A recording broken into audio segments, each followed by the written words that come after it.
Let's start with you.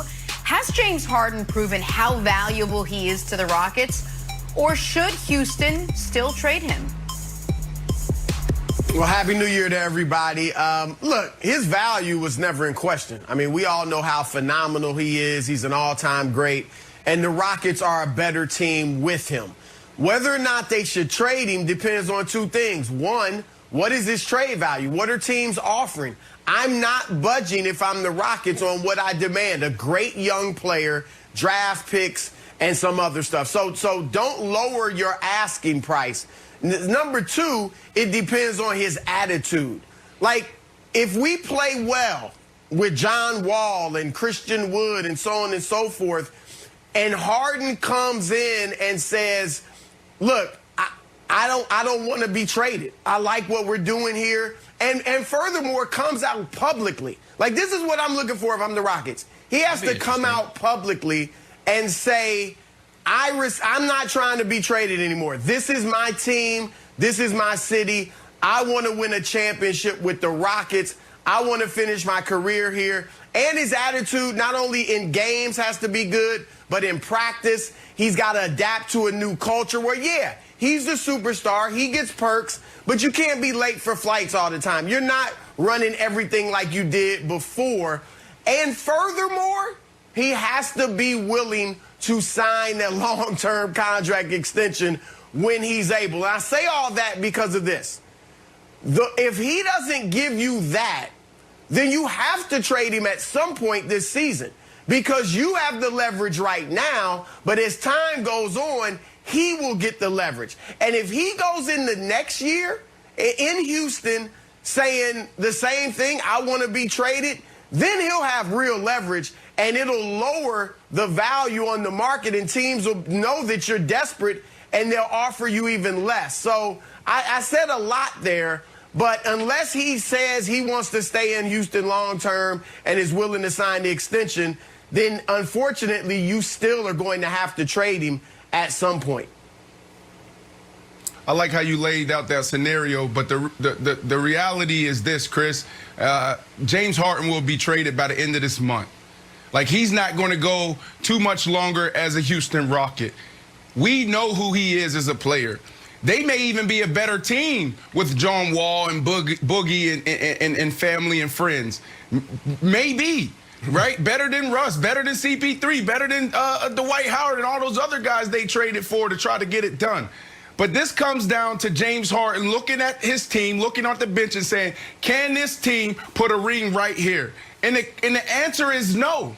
You get a better opportunity in Brooklyn. You get a better opportunity in Philly, even in Denver, in Miami. So James Harden right now is going to play lights out. But at the end of the day, after every practice, he's calling his agent, like, get it done. Get it done now. I need to go on and be with my new team. So that's the reality, is James Harden has his mind made up because it's not about a contract. It's not about this city. I think he loves Houston. Nick, you talk about it all the time. But it comes down to, I've done everything as a player that I could possibly do, and the last thing I need to do to solidify my legacy is win a championship.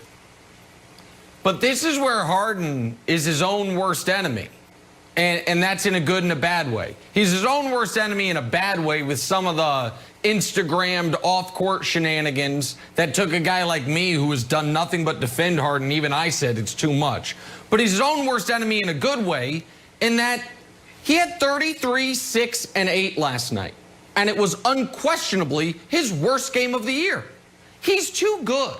There are 4 human beings alive who, if they are healthy, guarantee you a playoff berth. LeBron James, Kevin Durant, Kawhi Leonard, James Harden. That's the list. Anthony Davis, love you. Saw you in New Orleans. Didn't guarantee a playoff berth. Steph Curry, one of the 18 greatest players ever. Love you. Seeing you this year. Not guaranteeing a playoff berth. He's so good. He's so good that if you're Houston, you look at, okay, what did New Orleans get for Anthony Davis? Oh, they got the 4th pick of the draft. They got a former number 2 pick, another former number 2 pick, Josh Hart. They got all this, and by the way, 2 future picks and swaps. Okay, that's where it starts for us. So he's too good, Wilds, for them to take anything other than the biggest haul or tied for the biggest haul that's ever been traded for a player. So who's going to step up? I think Masai Ujiri will step up. I think Masai Ujiri understands the goal is to win championships. Danny Ainge could learn from him because I don't think Ainge is going to step up. I would recommend Bob Myers take a long look in the mirror and say, you know what? Steph Curry turns 33 soon. We're going to miss the playoffs. Weissman has more value right now than he did on draft day. He's played so well and had so many flash moments. Like, what would that package look like? So I just feel like if you're the Rockets, you have to trade him for at least 95 cents on the dollar, and 95 cents on the dollar for a walking playoff berth is at least the Anthony Davis haul. Okay, so Wiseman, yes, obviously. Toronto wants to move Siakam? Sure, he just got benched. He got disciplined. That seems to stink, so you can move him. The weird part is about the Heat, Broussard. The trade rumors are starting to heat up again, but they seem to love Tyler Hero, and I like Tyler Hero, don't get me wrong. I like Duncan Robinson, but the fact that they seem to want to hold on to those guys, I don't know, and you give me your take on this, I don't know if they actually like those guys so much. They're playing chess where it's like, well, if we say we don't want to, give up those guys, their value will go up. Like, wow, if Pat Riley doesn't want to give up Tyler Hero, he must be even better than we thought. Or is there some trepidation that James Harden won't fit into Heat culture?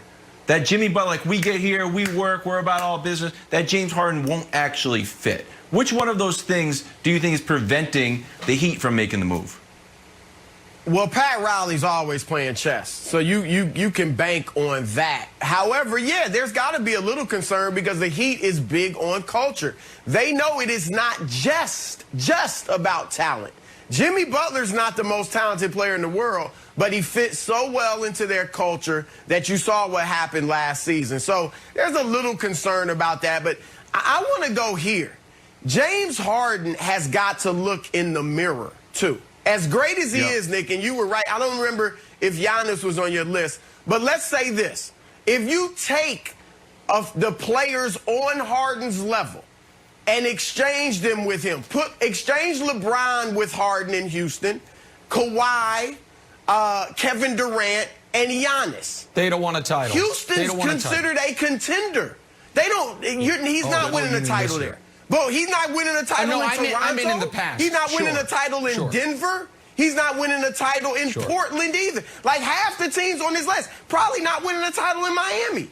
Like, he's starting to put teams on his list that aren't going to be any better. He's not going to be in a better situation than he is right now in Houston. And he's got to look around him and see that he's got some talent. I agree, not championship talent.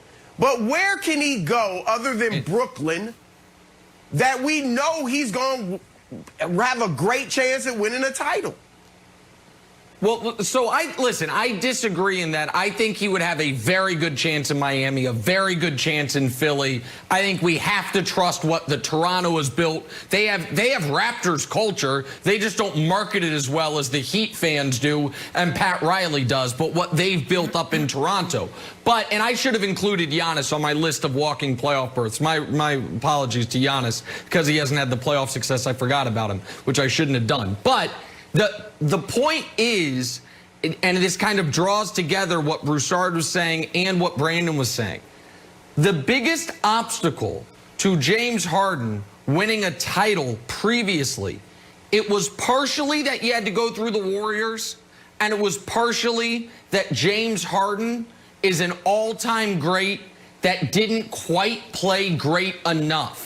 So if he does want to go somewhere and be the final piece that puts them over the top, it's not just getting there. It's also playing better in the most crucial moments of the postseason where he has some great moments, but he also has some pretty bad failures. That's the last piece of his legacy puzzle that he can fill in himself, not his team around him, Jenna.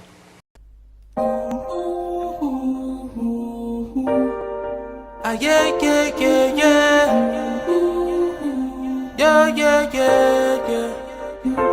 I'm a star, shining bright brightest in the darkest times.